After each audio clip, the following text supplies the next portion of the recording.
Namaste everyone. Good morning, good afternoon, or good evening. Sure.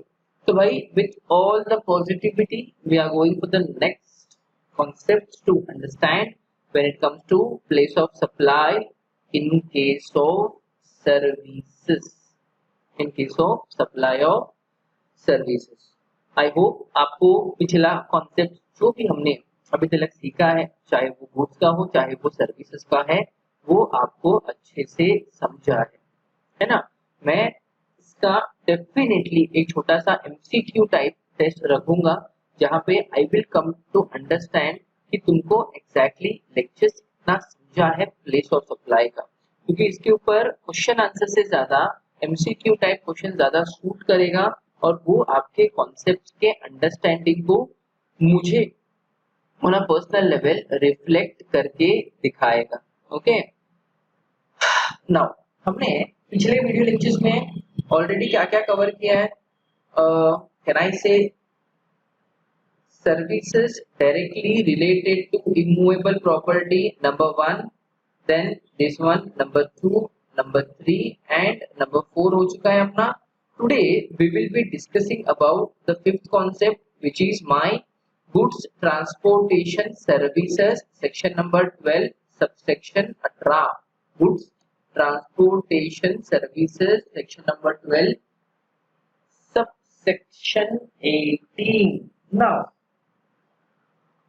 पहली बात, इसका place of supply क्या आएगा, एक बार सिर्फ रीडिंग करके। गुड्स ट्रांसपोर्टेशन सर्विसेज के केस में what will be the place of supply. अगर रजिस्टर्ड पर्सन को सर्विस दिया तो भाई location of recipient will be the place of supply, और अगर किसी अनरजिस्टर्ड पर्सन को सप्लाई किया तो place where goods are handed over for their transportation. थोड़ा सा बाउंसर क्या रहेगा, थोड़ा सा नहीं पूरा ही बाउंसर क्या रहेगा, टेंशन लेने का नहीं, मैं हूं ना, किसका है तुमको, सॉरी। हाँ, तो भाई सर्विसेज टू रजिस्टर्ड पर्सन अगर रहा तो लोकेशन ऑफ रेसिपिएंट। चलो एक छोटा सा बेस्ट एग्जांपल मैं आपको देता हूं जहां पे आपको समझ में आएगा। गुड्स ट्रांसपोर्टेशन सर्विसेज का छोटा एग्जांपल, आप लोगों ने फ्लिपकार्ट से कभी कोई गुड्स मंगाया है? फ्लिपकार्ट से आपने कभी कोई गुड्स मंगाया है? सर मंगाया है। कुछ लोगों ने फ्लिपकार्ट से मंगाया, कुछ लोगों ने अमेज़न से मंगाया, कुछ लोगों ने स्नैपडील से मंगाया शायद से, व्हाटएवर, बहुत सारा एप्लीकेशंस है ऑनलाइन। तो आप जब कोई गुड्स ऑर्डर करते हो कहाँ से, ऑनलाइन, तो आपको ऐसा लगता है कि गुड्स जो आपको ला के देने का काम कर रहा है आपके घर तक, वो फ्लिपकार्ट वाला कर रहा है। ये फ्लिपकार्ट और ये आप बैठे हो बायर। आपको क्या लग रहा है कि आपने फ्लिपकार्ट से गुड्स मंगाया, फ्लिपकार्ट आपको गुड्स आपके घर तक ला के दे रहा है, बट इन रियल एक्चुअली बीच में दो लोगों को फ्लिपकार्ट वालों ने हायर किया रहता है, मतलब उनका कॉन्ट्रैक्ट रहता है। एक जो कि होता है एक्चुअल सेलर,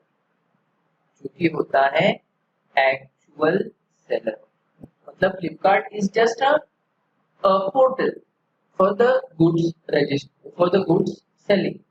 फ्लिपकार्ट खुद से कोई चीज नहीं बेच रहा है, उसने अपने पोर्टल पे अलग अलग सेलर की गुड्स को रजिस्टर किया है और कुछ भी नहीं किया है। सिंपल बात है, ये मुझे लगता है पता चल ही गया रहेगा। जैसे आप बहुत बार गुड्स ऑर्डर करते हो फ्लिपकार्ट से, तो आपके घर पे देखो गुड्स के साथ में बिल आता है, तो बिल के ऊपर ना एक्चुअल सेलर का नाम लिखा रहता है और वहां पे एड्रेस भी रहता है कि वो आया कहाँ से। कभी ध्यान देना होगा, फ्लिपकार्ट आपको सेल नहीं कर रहा, वो आपको सिर्फ एक प्लेटफॉर्म प्रोवाइड कर रहा है ऑनलाइन चीजों को खरीदने का। It is just a platform, nothing else. हाँ, तो मैं कह रहा था फ्लिपकार्ट और बायर के बीच में दो लोग आते हैं, एक तो जो एक्चुअल में सेल कर रहा है और दूसरा आता है आपका ट्रांसपोर्टेशन का कंपनी। कौन आता है? ट्रांसपोर्टेशन का कंपनी।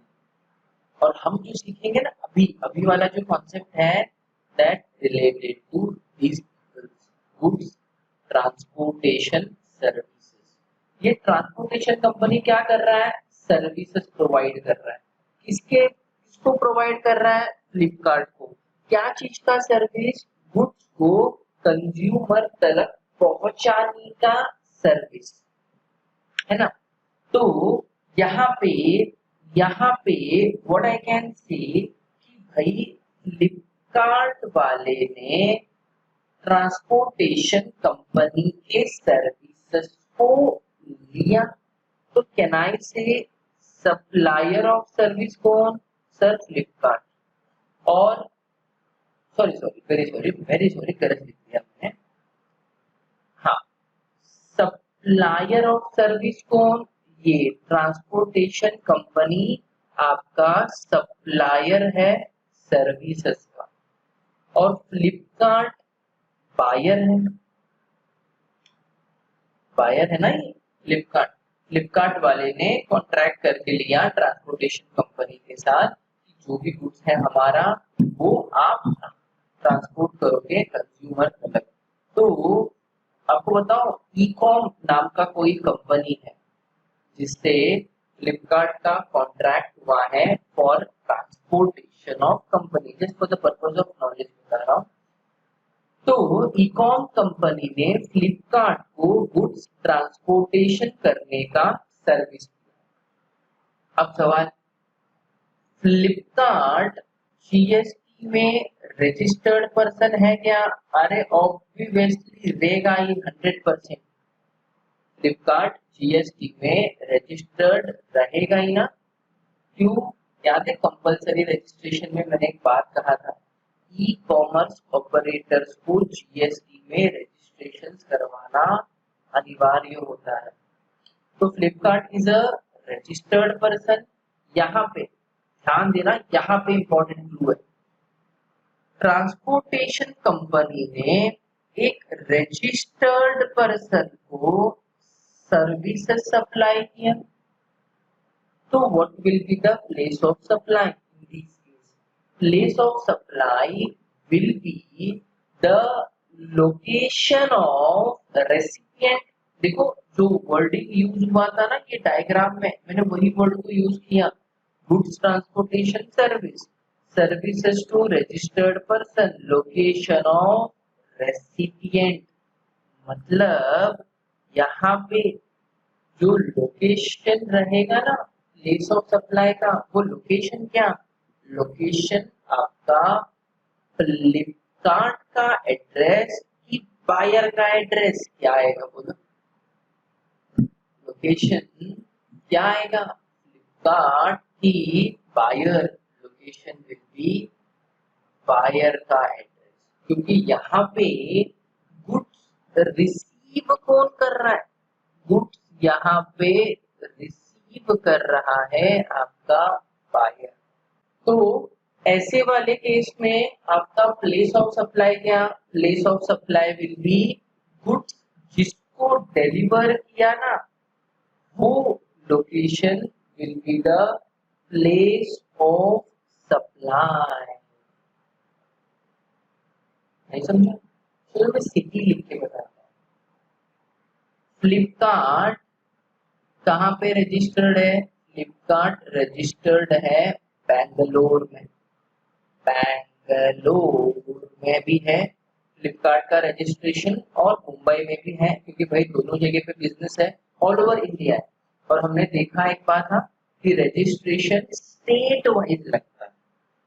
आपको महाराष्ट्र में बिजनेस करना है, महाराष्ट्र का अलग नंबर लेना पड़ेगा। बेंगलोर में करना है या कर्नाटक में करना है अलग लगेगा, केरला में करना है अलग नंबर लगेगा। सेम। तो व्हाट आई वांटेड टू से कि भाई फ्लिपकार्ट कहाँ पे रजिस्टर्ड है? चलो मेरे लिए मुंबई में रजिस्टर्ड है, क्योंकि हम तो महाराष्ट्र के लोग हैं। रिसीवर जिसने गुड्स को ऑर्डर किया, बायर कहाँ पे बैठा है, वो बैठा है फॉर एग्जाम्पल अंधेरी में बैठा है, अंधेरे में नहीं अंधेरी में बैठा है, अंधेरी, ठीक है। तो ये केस में प्लेस ऑफ सप्लाई क्या, place of supply will be location of the recipient of goods, goods receive कौन कर रहा है, रिसीव कौन कर रहा है गुड्स, ये बंदा बायर, तो place of supply will be Andheri, ये आपका प्लेस ऑफ सप्लाई। मैं वापस बताता हूँ कैसे कनेक्टिविटी को उठाया गया है करके, थोड़ा सा घुमाऊ कॉन्सेप्ट है, इसके ऊपर एक्चुअली आपके टेक्स्ट बुक में क्वेश्चन ही नहीं है, ये कॉन्सेप्ट है, लेकिन है कॉन्सेप्ट तो मैं आपको बताना मेरा धर्म है ना। चलो, अगर गुड्स ट्रांसपोर्टेशन सर्विसेज किसी रजिस्टर्ड बंदे को दिया है आपने, तो वो वाले केस में place of supply will be location of recipient, मतलब कौन सा लोकेशन, जहां पे उसको रिसीव किया गया ना, वो लोकेशन आपके लिए प्लेस ऑफ सप्लाई रहेगा। लेकिन देखो वर्डिंग सेम टू सेम वैसे का वैसा ही यूज हुआ है। यहाँ पे देखो रजिस्टर्ड पर्सन को अगर आपने, सॉरी यहाँ पे सर्विसेज टू रजिस्टर्ड पर्सन है तो लोकेशन ऑफ रेसिपिएंट, अगर अनरजिस्टर्ड पर्सन है तो place where goods are handed over for their transportation. Unregistered का बात बताऊंगा आपको, पहले रजिस्टर्ड का समझो कि अगर रजिस्टर्ड पर्सन को सर्विस दिया गुड्स ट्रांसपोर्टेशन का, तो प्लेस ऑफ सप्लाई भी जहां पे वो गुड्स रिसीव होने वाला है वो जगह प्लेस ऑफ सप्लाई। सिंपल, अगर समझो आप अंधेरी में नहीं, आप थाने में बैठे हो, मतलब बायर जहाँ पे गुड्स को रिसीव किया गया, तो प्लेस ऑफ सप्लाई क्या, थाने। आप कल्याण में बैठ के ऑर्डर किए थे, तो प्लेस ऑफ सप्लाई क्या, कल्याण। क्लियर है, क्लियर है, गोल गोल गोल गोल गोल गोल गोल गोल गोल गोल गोल घूम रहे हो, नहीं चला थोड़ा जाऊया, अरे चला रे जाऊया। अभी अभी अगर गुड्स ट्रांसपोर्टेशन सर्विस किसी अनरजिस्टर्ड पर्सन को दिया है, तो what will be the place of supply. Unregistered person म्हणजे तुम्ही आणि मी, मैं और तुम। चलो एक बेस्ट एग्जांपल देता हूँ। अब रक्षाबंधन दूर नहीं, नजदीक में ही है रक्षाबंधन, आप लोगों को तो पता ही है। तो ये सिचुएशन सही नहीं है, लोग कहीं पे ट्रैवल नहीं कर पा रहे, जा नहीं पा रहे, अपने बहनों को मिलने के लिए जाना पॉसिबल नहीं है, या बहनें अपने भाइयों को मिलने को नहीं आ पा रहे। राखी आप ऑनलाइन तो बांध नहीं सकते, राखी तो फिजिकली बांधना पड़ता है ना। तो आजकल क्या हो रहा है, कुरियर से राखी भेजा जा रहा है, गांव से मुंबई आ रहा है शहर, मुंबई शहर में राखी आ रहा है, मुंबई शहर से आप बीइंग द बिग ब्रदर क्या कर रहे हो, बिग ब्रदर या small brother whoever you may be, आप क्या कर रहे हो, आप गिफ्ट वगैरह उनको भेज रहे हो, किसके थ्रू भेज रहे हो, कुरियर के थ्रू भेज रहे हो। ये रियल हो रहा है, मैं आपको पूरा रियलिटी में क्या कर रहा हूँ, लिंक करवाने की कोशिश कर रहा हूँ। तो आपने क्या किया, समझो आपने क्या, मैं अपना एग्जांपल देता हूँ। मेरी जो सगी बहन है वो गांव में रहती है, कहाँ पे, गांव में। हमारा गांव बेंगलोर है, बेंगलोर, बेंगलोर के पास वाला गांव है, बेंगलोर सिटी का नाम है। मेरे गांव का नाम बोलूंगा तो बोलोगे सर कहाँ पे आता है, अफ्रीका में तो नहीं रहती तो मेरे गांव का नाम बेंगलोर है। तो मेरी सिस्टर कहाँ रहती है, बेंगलोर में। मैं उसको कुछ गिफ्ट भेजना चाहता हूँ for the purpose of Raksha Bandhan. तो मैं खुद तो जा नहीं सकता, लॉकडाउन है भाई।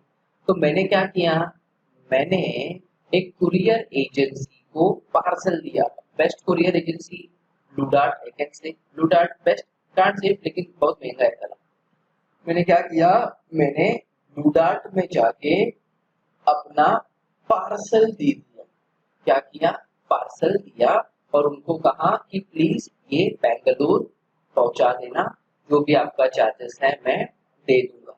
तो यहाँ पे मुझे बताओ, मैं दैट इज मिस्टर रवि कौन है, बायर ऑफ सर्विस है, मैं बायर ऑफ सर्विस हूं ना, और सर्विस मुझे कौन दे रहा है, ब्लू डार्ट दे रहा है, तो ब्लू डार्ट कौन है? Supplier of service. Blue dart कौन है? Supplier of service. बायर कौन है? मिस्टर रवि। तो मैं मिस्टर रवि जीएसटी में रजिस्टर्ड हूँ क्या? नहीं। तो मैं अनरजिस्टर्ड पर्सन हूँ। मैं कौन हूँ? Unregistered person. तो कैन आई से ब्लू डार्ट वाले ने एक अनरजिस्टर्ड पर्सन को अपना सर्विसेज दिया, तो ऐसे वाले केस में प्लेस ऑफ सप्लाई क्या? ऐसे वाले केस में place of supply will B जिस लोकेशन पे गुड्स को हैंड ओवर किया गया, that itself will be the place of supply। मतलब मैं ब्लू डार्ट के ऑफिस में गया था पार्सल लेके। कहाँ पे उसका ऑफिस? उसका ऑफिस थाने में है, तो place of supply will be Thane, जहाँ पे गुड्स को हैंड डिलीवर किया गया, that location will be the place of supply. तो मेरे लिए प्लेस ऑफ सप्लाई, मेरे लिए in the sense Blue Dart वाले के लिए प्लेस ऑफ सप्लाई क्या? थाने होंगे। वो भले ही गुड्स कहीं पे भी लेके जाके देगा, बेंगलोर जाके देगा, दिल्ली जाके देगा, दुबई जाके देगा, उससे फर्क नहीं गिर रहा है। अगर वो किसी अनरजिस्टर्ड पर्सन को सर्विसेज सप्लाई कर रहा है, तो प्लेस ऑफ सप्लाई क्या रहेगा? जहाँ पे उस कंपनी को, गुड्स ट्रांसपोर्टेशन कंपनी के हाथ में वो पार्सल आया था, वही जगह प्लेस ऑफ सप्लाई बन जाएगा। अब तो एक एग्जांपल देता हूँ, कोशिश करना। आप अगर ब्लू डार्ट चले जाते हो, for example same blue dart चले गए और आपने वहां पर कोई गुड्स को पार्सल किया, तो वो बंदा क्या करेगा? आपको बिल देगा। वो बिल पे देखना वो जीएसटी जरूर चार्ज करेगा। तो जीएसटी कौन सा चार्ज करेगा? वो जीएसटी है ना, आपको सीजीएसटी और एसजीएसटी ही चार्ज करेगा। आई बेट आपको वो आईजीएसटी चार्ज करेगा ही नहीं, भले ही आपका पार्सल कहीं पर भी घूमना जाए। क्यों? क्योंकि उसको पता है तुम मतलब जो बंदा पार्सल देने आया ब्लू डार्ट में, वो तो अनरजिस्टर्ड पर्सन है, और अनरजिस्टर्ड पर्सन को अगर सप्लाई किया सर्विस, तो उसके लिए प्लेस ऑफ सप्लाई क्या? जहाँ पे उसने गुड्स को हैंड ओवर किया, यहाँ पे उसको गुड्स मिला हाथ में, तो प्लेस ऑफ सप्लाई क्या? Place of supply will be Thane. तो ब्लू डार्ट का ऑफिस थाने में ही है, तुम थाने में ही जा, थाने में, थाना ही तुम्हारा प्लेस ऑफ सप्लाई आया, तो आपका नेचर ऑफ सप्लाई क्या हो जाएगा? It will be intra state. Tax कौन सा लगेगा? सीजीएसटी और एसजीएसटी। थोड़ा घुमाऊ कॉन्सेप्ट है, थोड़ा मैंने टाइम लेके एक्सप्लेन किया क्योंकि थोड़ा कॉन्सेप्ट घुमाऊ है, कहीं आप फंस सकते हो, गिर सकते हो, अटक सकते हो। देखो, services to unregistered person, place where goods are handed over for their transportation. अच्छे से याद रखना कि भाई, वापस से एक बार बता देता हूँ क्योंकि इसके ऊपर सम्स नहीं है। मेन प्रॉब्लम वो है कि इसके ऊपर सम्स नहीं है, मैं इसके लिए इसकी थियरी पे ज्यादा टाइम लेके बताने की कोशिश कर रहा हूँ कि अगर goods transportation services registered person को दिया, तो place of supply will be location where good, location of recipient, मतलब जिसको गुड्स मिलने वाला है वो प्लेस, वो जगह क्या रहेगा? Place of supply. तो यहाँ पे अंधेरी वाला एग्जांपल, थाने वाला एग्जांपल, कल्याण वाला एग्जांपल। और अगर अगर सर्विसेज किसी अनरजिस्टर्ड पर्सन को दिया, तो what will be the place of supply? जहाँ पे गुड्स को हैंड डिलीवर किया गया for the purpose of transportation, that location will B place of supply. Example clear रखो। आप कुरियर ऑफिस का address itself is a place of supply, क्योंकि आप ऑब्वियस बात है ना, वहीं पे जाके गुड्स देने वाले हो, वहीं पे जाके आप अपना पार्सल उसको थमाओगे, तो प्लेस ऑफ सप्लाई उधर ही है जहाँ पे आपने गुड्स दिया, मतलब कुरियर वाले का ऑफिस। गुड्स ट्रांसपोर्टेशन सर्विसेज, वो लोग गुड्स ही ट्रांसपोर्ट कर रहे हैं ना ब्लू डार्ट वाले। पढ़ लगा?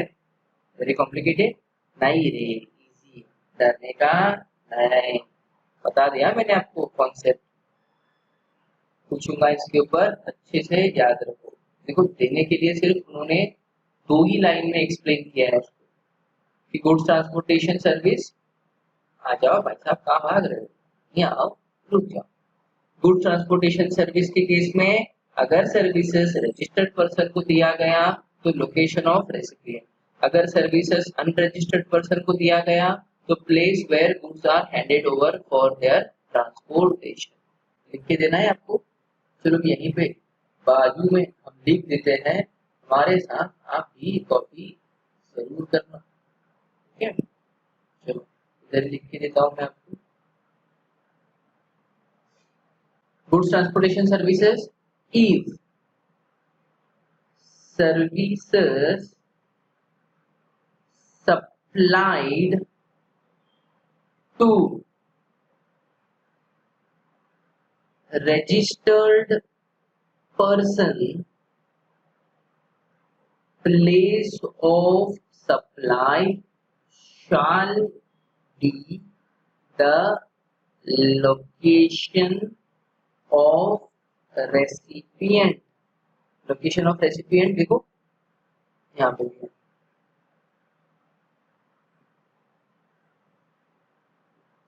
Then B is services supplied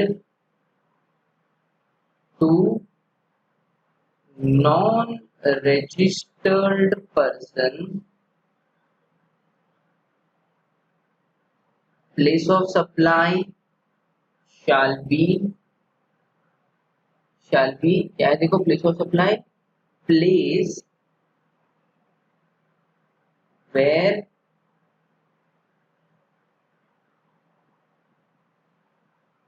goods are handed over for their transportation। Copy down copy down copy down copy down copy down copy down. Doubt रहेगा थोड़ा, घूम मत जाना, चलता है, इतना भी टेंशन लेने लायक मैटर नहीं है। Take the screenshots. I hope आप लोगों ने स्क्रीनशॉट लिया है। तो पांचवा अपना हो गया। अब हम छठवा कवर करेंगे, 6th वन कवर करेंगे। और 6th वन कौन सा कवर करेंगे बताएं? इजी कवर करें कि थोड़ा डिफिकल्ट कवर करें? आपको भी लगना चाहिए ना कि भाई सर क्या जानलेवा पढ़ा रहे हो। चलो इजी बताता, ये वाला सिचुएशन नंबर 6वां 6th one. Services on board a conveyance such as aircraft, vessel, etc. Services on board a conveyance मतलब क्या? अगर आप ट्रैवल कर रहे हो या ट्रैवल करते टाइम आपको जो सर्विसेज प्रोवाइड किया गया सॉरी उन सर्विसेज के लिए what will be the place of supply उसके बारे में यहाँ पे डिस्कशन किया गया है। एयरक्राफ्ट और वेसल स्पेसिफिक यूज हुआ है। एयरक्राफ्ट मतलब प्लेन, वेसल मतलब शिप वगैरह होता है आपका, क्रूज कहते हो आप। आपने मूवीज में देखा रहेगा क्रूजिंग के बारे में। क्रूज में लोग पार्टी वार्टी करते, बड़ा सा जहाज होता है, उसमें आपको पर्टिकुलर डेस्टिनेशन पहुंचने में काफी दिन लगता है। Sometime it take 7 days 10 days also या मंथ ऑल्सो समटाइम। तो इन दैट केस आपको उस वेसल में, उस क्रूज में कोई सर्विसेज प्रोवाइड किया जाता है। लाइक क्रूज के अंदर नाच गाना होता है, क्लब्स वगैरह रहता है अंदर, जहाँ पे आप अंदर क्या कहते हैं उसको, बेटिंग वगैरह का भी होता है। आपने देखा रहेगा फॉरेन के, बॉलीवुड के मूवीज में दिखाया जाता है कि उसके अंदर क्या क्या होता है। मतलब कहीं ना कहीं वो क्या है, वो एक ऐसा सर्विस है जो आप ट्रैवल करते समय आपको मिल रहा है। मूविंग है ना, services on board a conveyance मतलब आपका जो गाड़ी आप जिसमें बैठे हो उसमें आपको सर्विसेज मिल रहा है। आपको पर्टिकुलर पार्ट के लिए प्लेस ऑफ सप्लाई ढूंढना है कि जो आपको at the time of travelling या for the purpose of travelling जो सर्विसेज मिला गया उसके लिए प्लेस ऑफ सप्लाई क्या। For the purpose of travelling क्यों बोला पता है मैंने, इंश्योरेंस निकलता है, आपको पता रहेगा। आप अगर फ्लाइट से जा रहे हो या फिर इवन आप ट्रेन से जा रहे हो तो आपका इंश्योरेंस निकलता है कि अगर एक्सीडेंट कुछ हो जाता है तो भाई कुछ पैसा मिलना चाहिए ना अपने फैमिली मेंबर्स को, तो वो insurance is a type of service, right. तो वो सर्विसेज के लिए what will be the place of supply. देखो एक ही बात है, यहाँ पे भी एक ही बात है, ज्यादा इधर उधर की बातें करने का नहीं। Location of the first scheduled point of departure of the conveyance. नहीं समझो, चलो मैं आपको बताता हूँ। समझो मैं चला जाता हूँ घूमने के लिए हिमाचल प्रदेश। कहाँ? हिमाचल प्रदेश। मैंने फ्लाइट बुक किया किसका? स्पाइस जेट का। स्पाइस जेट अच्छा फ्लाइट है, Air India was very bad. तो स्पाइस जेट का मैंने क्या किया, फ्लाइट बुक किया from Mumbai to Himachal Pradesh, HP. Mumbai to HP मैंने क्या किया, स्पाइस जेट का टिकट बुक कर दिया। ओके, मुझे इस टिकट का इंश्योरेंस खरीदना पड़ा। तो इंश्योरेंस लेना is a type of service availment, service ले रहा हूँ ना मैं। तो इसका प्लेस ऑफ सप्लाई क्या? इसका प्लेस ऑफ सप्लाई क्या? जहाँ पे मैंने अपना जर्नी स्टार्ट किया। मैंने अपना जर्नी कहाँ पे स्टार्ट किया? मुंबई में। तो place of supply will be Mumbai, that's it, nothing to worry. Okay, services supplied on board a conveyance. Place of supply will be where the departure or your journey started itself. Your place of supply.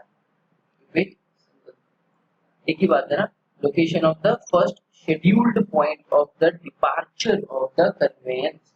Conveyance मतलब यहाँ पे गाड़ी का बात हो रहा है, conveyance मतलब यहाँ पे गाड़ी। Location of the first scheduled point of departure मतलब मेरा गाड़ी कहाँ से निकल रहा है? मुंबई से निकल रहा है। तो place of supply will be Mumbai. अगर मेरा गाड़ी अगर वाइस वर्सा, अगर मैं हिमाचल प्रदेश गया भी हूँ तो वापस भी तो आऊंगा, थोड़ी ना वहां बसने के लिए गया हूँ। तो वहां से वापस जब मैं मुंबई आया तब मुझे वापस इंश्योरेंस लेना पड़ा। तो उसके लिए प्लेस ऑफ सप्लाई क्या? उसके लिए place of supply will be Himachal Pradesh. क्यों? क्योंकि मेरा जर्नी कहाँ से स्टार्ट हो रहा है, मेरा एयरक्राफ्ट, मेरा फ्लाइट कहाँ से स्टार्ट हो रहा है? हिमाचल प्रदेश से। तो place of supply will be Himachal Pradesh. जहां से जर्नी कमेंस किया वो जगह आपके लिए प्लेस ऑफ सप्लाई रहेगा। बट देखा है, चलो चलो थोड़ा थियरी लिख के देता हूँ ना, आपको नोट डाउन करना होता है। सिचुएशन नंबर 6 आपकी भाषा में बात कर, आजकल मैंने आपका भाषा सीखा है। Situation number 6 services on board a conveyance such as aircraft, vessel, etc.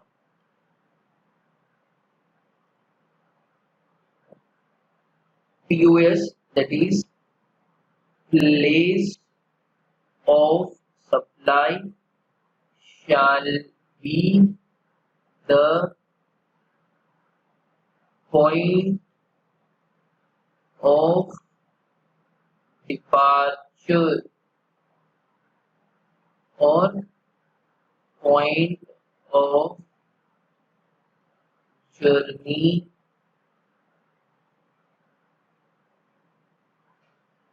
commenced।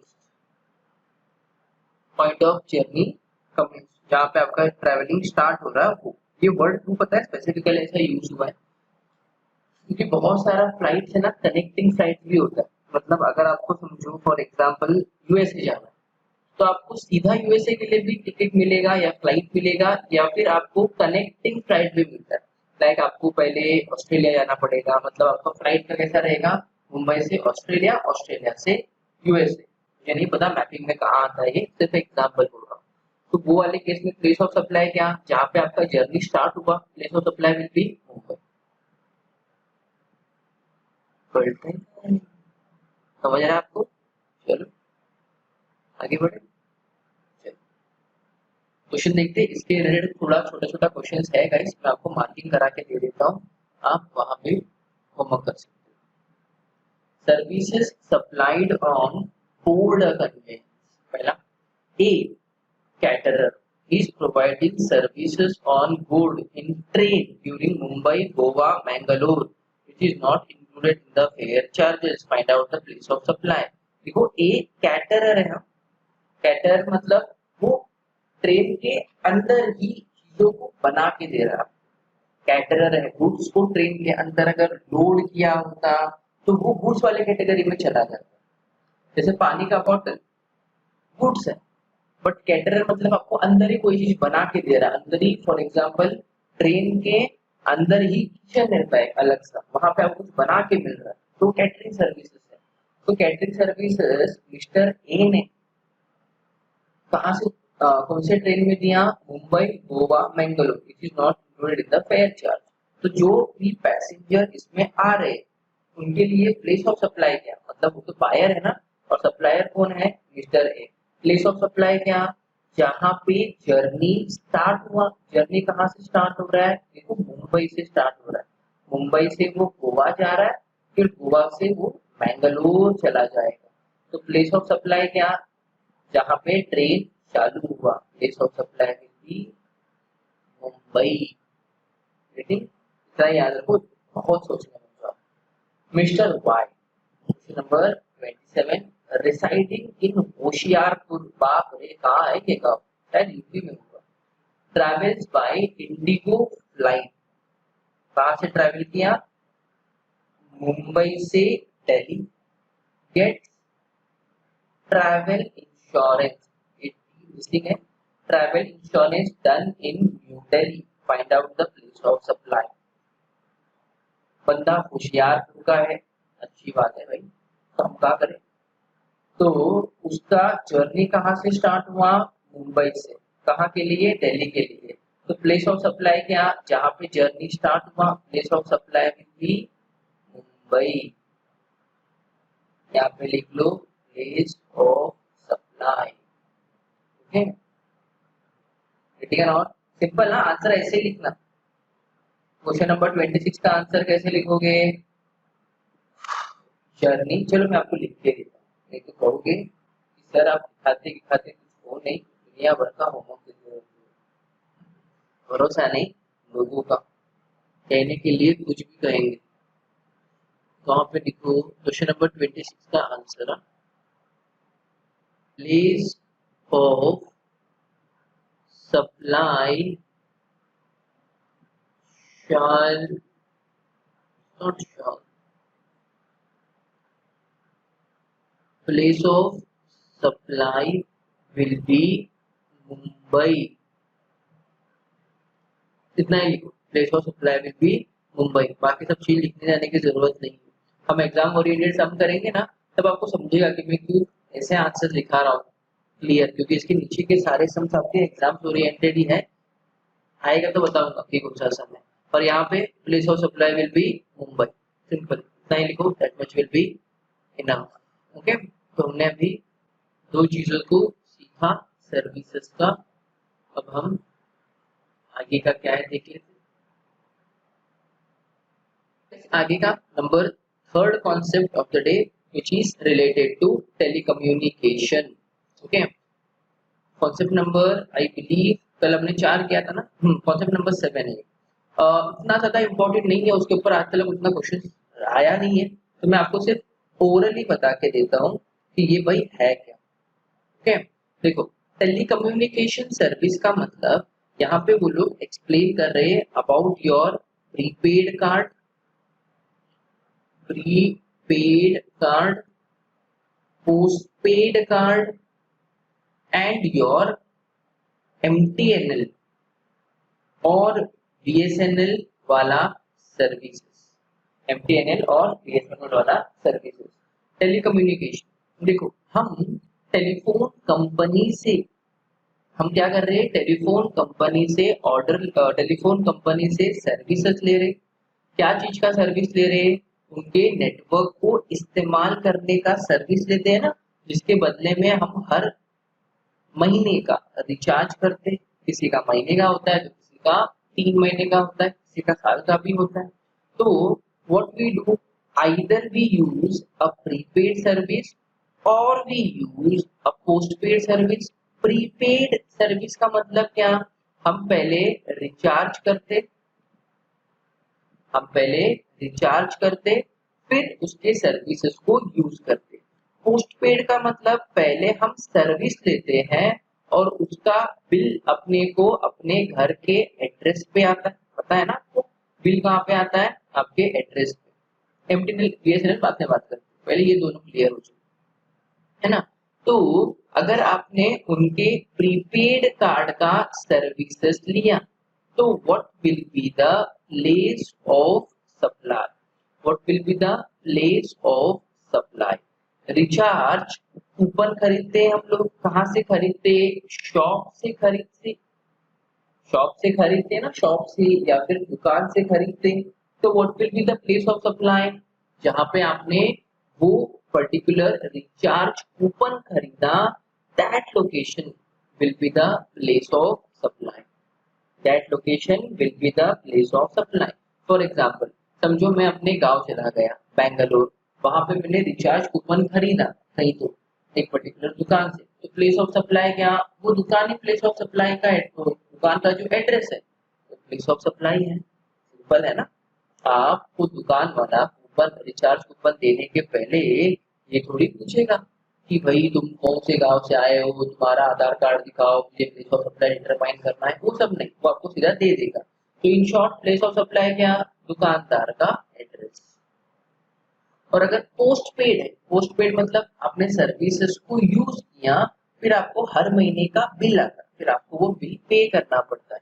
तो पोस्ट पेड के केस में what is your place of supply, आपके घर पे वो बिल आ रहा है ना, तो जो भी एड्रेस पे बिल जनरेट हो रहा है, that address will be place of supply. समझो मैं अपने वो नंबर को बिलिंग नंबर में कन्वर्ट करता हूँ, तो मुझे हर महीने मेरे घर के एड्रेस पे बिल आएगा, place of supply will B मेरे घर का एड्रेस। सिंपल।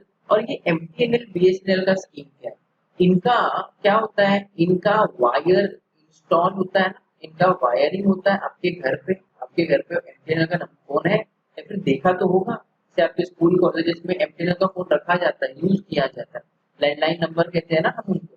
तो जहां पे जहां तक वो वायर आया है, that location is your place of supply. जैसे देखो मेरे घर पे एमटीएनएल का फोन चलता है, तो प्लेस ऑफ सप्लाई क्या, वो वाले केस में place of supply will B मेरे घर का एड्रेस, होम एड्रेस। कॉलेजेस में आपने देखा है एमटीएनएल का फोन है, वायर जुड़ा हुआ रहता है ना, वायर कहाँ तक आया, आपके कॉलेज के, आपके कॉलेज तक वायर आया, तो place of supply will B college का ही एड्रेस। सिंपल, इतना ही। तो प्रीपेड कार्ड के केस में क्या याद रखना है, जहां पे आपने कूपन खरीदा वो जगह place of supply. Post paid card के केस में क्या याद रखना है, जहां जो भी आपके घर पे जो एड्रेस पे बिल आ रहा है वो address place of supply. MTNL BSNL के केस में जिस एरिया, जिस लोकेशन तक उनका वायर पहुंचा, इंस्टॉलेशन पहुंचा, उनका वो फोन का डब्बा पहुंचा, वो location will be the place of supply. ये तीन ही याद रखना चाहिए। इसके ऊपर कुछ ओवर एंड आउट में आज तक एग्जाम में क्वेश्चन आया नहीं है, ये सब मिसलिनियस कॉन्सेप्ट बट है ना, मुझे बताना पड़ता है, मैं कोई चीजों को स्किप करना नहीं ठीक लगता मुझे, तो मैं इसके लिए हर चीज बताने की कोशिश करता हूँ तुम लोगों को। ओके, कुछ क्वेश्चंस?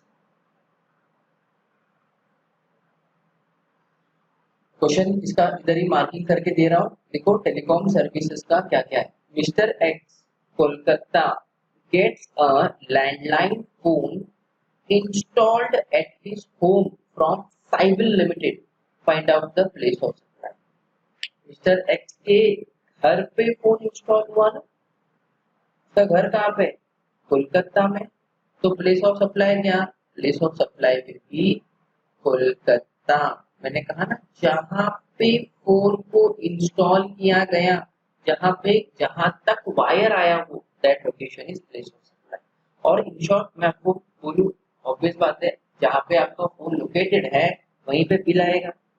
बट ठीक है, आपको इतना याद रखना है कि जिस लोकेशन पे फोन को रखा गया, जिस लोकेशन पे फोन को इंस्टॉल किया गया, वो लोकेशन प्लेस हो सकता है। क्वेश्चन नंबर 29 देखो। Mr C of Pune purchases a prepaid card from selling agent Mumbai. Find out the place of supply. Prepaid card कहाँ से लिया उसने? मुंबई से। Place of supply will be Mumbai. Simple. Then the last one, 30 वाला देख लेते हैं। Determine the place of supply in the good. Okay sir, 30 नहीं है, ये दो ही क्वेश्चन है टेलीकॉम सर्विस का। 30 वाला अलग है कोई। तो टेलीकॉम सर्विसेज का दो ही है गाइस, सॉल्व कर लो, इजी है, ज्यादा कुछ है नहीं। वैसे होमवर्क के पॉइंट ऑफ व्यू से बहुत छोटा छोटा एक एक लाइन का तो होमवर्क है, बट कॉन्सेप्ट अंडरस्टैंडिंग जो है वो एक अलग लेवल का वजन है आपके सर पे, जो आपको उठा के चलना है। ओके, तो प्लेस ऑफ सप्लाई का पहले रिलेवेंस समझो कि हम क्यों प्लेस ऑफ सप्लाई डिटरमाइन करते हैं, क्यों करते हैं, to understand whether it is interstate और इंट्रास्टेट। तो प्लेस ऑफ सप्लाई में दो पार्ट हो गया था, गुड्स का अलग, सर्विस का अलग। मैंने कहा था, याद है कि गुड्स इजी लगता है, सर्विस थोड़ा कॉम्प्लिकेशन फील होता है, ज्यादा नहीं, थोड़ा सा। You will understand everything, reading and all. Okay, चलो, तो all the best for your homework. मिलते हैं अगले वीडियो लेक्चर्स में, तब तक के लिए बाय बाय, थैंक यू, धन्यवाद।